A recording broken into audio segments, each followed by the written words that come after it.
یاد آئی نہ تمہیں فاطمہ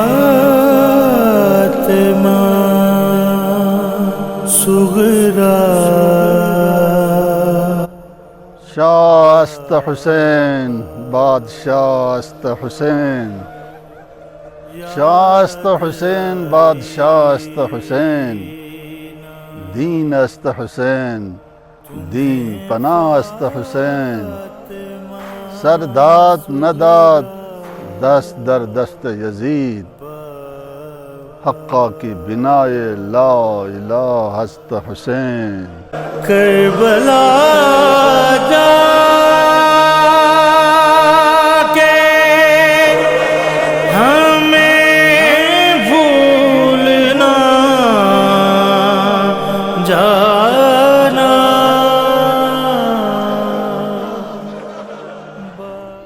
61 ہجری میں کربلا کے میدان میں حق و باطل کا جو معرکہ پیش آیا وہ انسانی تاریخ کا ناقابل فراموش واقعہ ہے۔ نواسۂ رسول حضرت امام حسین علیہ السلام اور ان کے باوفا ساتھیوں نے دین محمدی کو بچانے کے لیے اپنی قیمتی جانوں کا نذرانہ پیش کیا۔ ان پاک ہستیوں نے اپنے سر تو کٹوائے مگر باطل کے آگے سر نہیں جھکائے۔ واقعہ کربلا نے انسانی تہذیب و تمدن کی مختلف جہتوں پر گہرے اثرات مرتب کیے ہیں، جن میں سے ایک شاعری ہے۔ دنیا کی شاید کوئی زبان ایسی ہو جس میں واقعہ کربلا بیان نہ کیا گیا ہو۔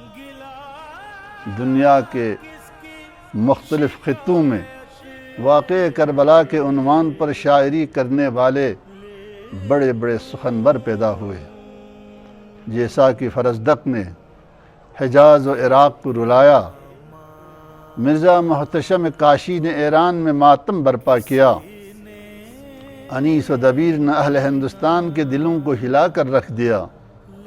اسی طرح خطہ کشمیر نے مرزا ابوالقاسم، حبہ خاتون اور یوسف بابا جیسے مرثیہ گو پیدا کیے، جبکہ قراقرم کی وادیوں میں خانوادہ مقپن کے چشم و چراغ حسین علی خان محب، محمد علی خان ذاکر اور اماچہ مراد علی خان مراد نے محشر برپا کیا۔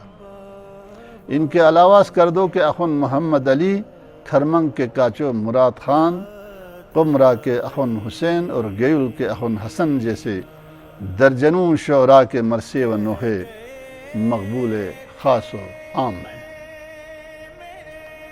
محترم سامعین و ناظرین، ہمارے اس پروگرام کا موضوع ہے اسرائے اہل بیت کا سفر شام بلتی شاعری کے آئینے میں۔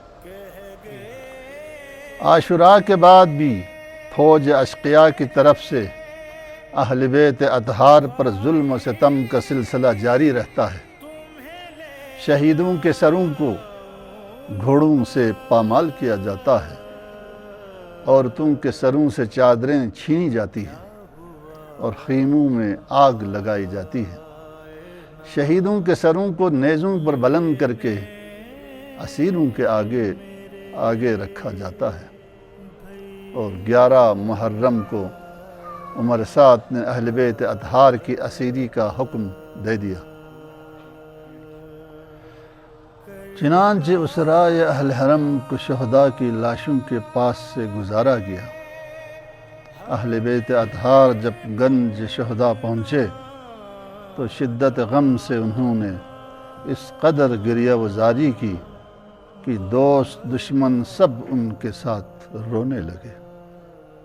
اس موقع پر حضرت زینب اپنے سر بریدہ بھائی کی نعش کو پہچان نہ سکیں، اور انہوں نے جو فریاد کی وہ ایک بلتی مرثیے میں یوں ڈھل گیا۔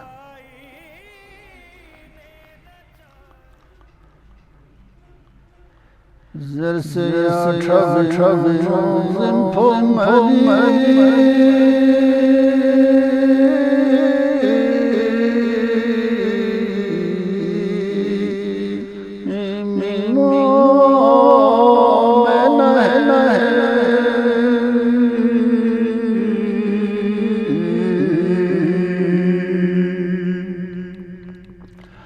بن بے سے شیدہ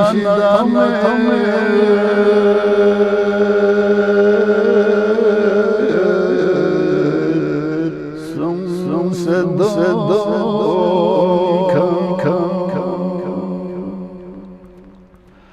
ہنان لم صدا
بی بی زینب کہتی ہیں کیا یہ جو خون میں لت پت ہیں میرے بھائی نہیں ہیں؟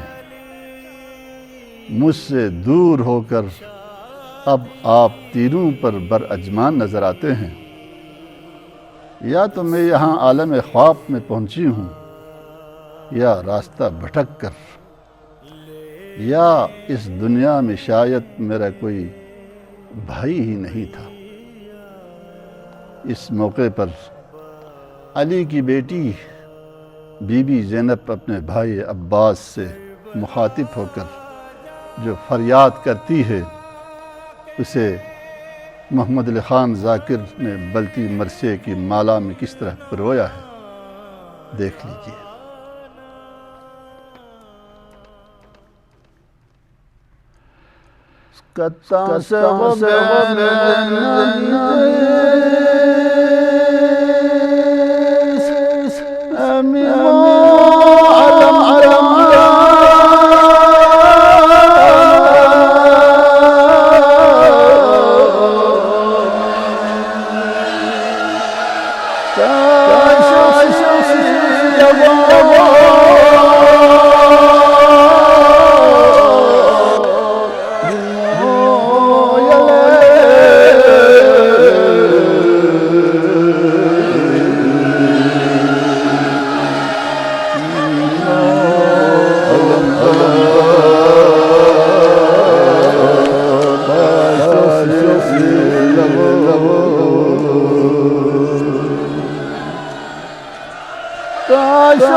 اب تو ایسے گئے بھی میرا گھٹنیوں چلتا۔ اہل حرم کا کربلا سے کوفہ اور کوفہ سے شام تک کا سفر تاریخ انسانیت کا انمٹ سنگ میل ہے۔ قدم قدم پر مصیبتیں، لمحہ لمحہ ظلم و ستم کا بازار گرم۔ روایت ہے کہ امام عالی مقام کا سر مبارک اسیروں سے پہلے ہی کوفہ روانہ کر دیا گیا تھا۔ یک دفعہ سید شہداء کا سر مبارک خولی کے تندور پر مہمان ہوئے۔ اس واقعے کو بلتی مرثیے میں کس طرح بیان کیا گیا ہے ملاحظہ کیجیے۔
حضرت زہرا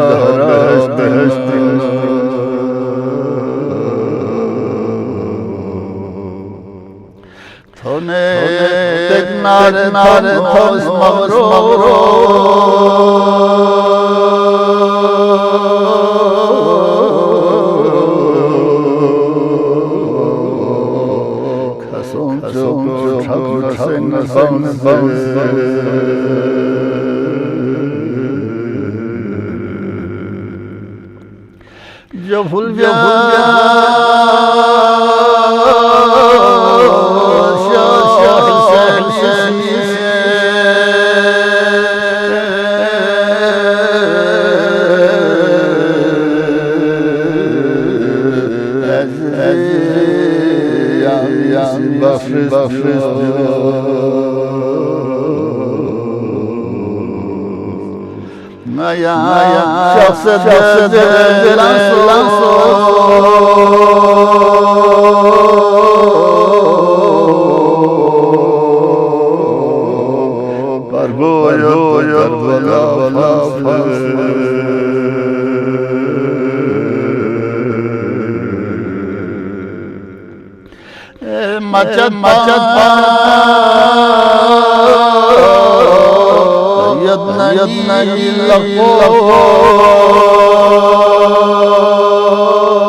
اس مرثیے میں خامس آل عبا سید شہداء حضرت امام حسین کے سر مبارک اور آپ کی والدہ مکرمہ صدیقہ کبریٰ حضرت فاطمہ زہرا کے مابین ہونے والے مکالمے کو سن کر عزاداروں کا دل کباب ہو جاتا ہے۔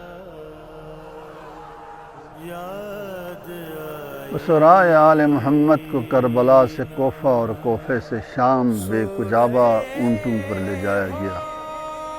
کتنی زحمتیں اٹھائی ہوں گی اس کا اندازہ کرنا محال ہے۔ چھوٹے چھوٹے کمسن بچے پابند سلاسل کر کے فریاد و فغان کرتے ہوئے مصیبتوں سے بھرے سفر کی منزلیں طے کرتے رہے۔ راستے میں حضرت مسلم ابن عقیل کا سر پہلے ہی دروازہ ساعت پر اہل حرم کا انتظار کر رہا تھا۔ چنانچہ حضرت مسلم کا سر مبارک دیکھ کر اہل حرم کے فریاد و فغاں آسمان کو چھو رہے تھے۔ سر مبارک مسلم اور اہل حرم کے درمیان ہونے والی گفتگو کو بلتی شاعر نے جس انداز میں منظوم کیا ہے وہ انسان کے دل پر اثر کیے بغیر نہیں چھوڑتی۔ کوفے میں داخل ہونے کے بعد اہل حرم کے لیے ایک اور قیامت خیز مرحلہ یہ تھا کہ کوفہ والے ان کو طنز و تشنیع کرتے ہوئے پوچھتے کہ آپ کہاں سے آئے ہیں، کیسے آئے ہیں، بے مقنع و چادر شرمسار یہاں آنے کا کیا سبب ہے؟ بلتی مرثیے کا یہ مصرع اس واقعے کو یوں بیان کرتا ہے: خانِ آل علی کو پھنگ زرت پا دشمنی گیت پنگ، خانِ آل علی کو پھنگ زرت پا دشمنی گیت پنگ، چھلن شخص مری اسلام ونگ دخون سوا مت پر گوم کھا۔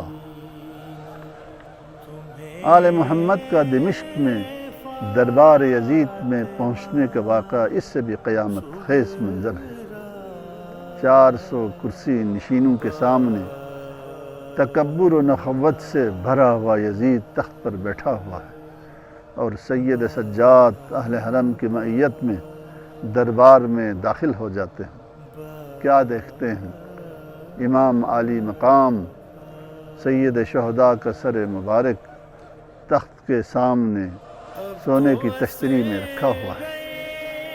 اس منظر کو سید شہداء نے جب دیکھا تو اس منظر کو ایک بلتی مرثیے میں یوں بیان کیا گیا ہے:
ختمی مرتبت رحمت للعالمین حضرت محمد مصطفیٰ صلی اللہ علیہ وآلہ وسلم کی امت نے اہل حرم پر طرح طرح کے مظالم ڈھائے، ظلم و ستم کے پہاڑ گرا دیے۔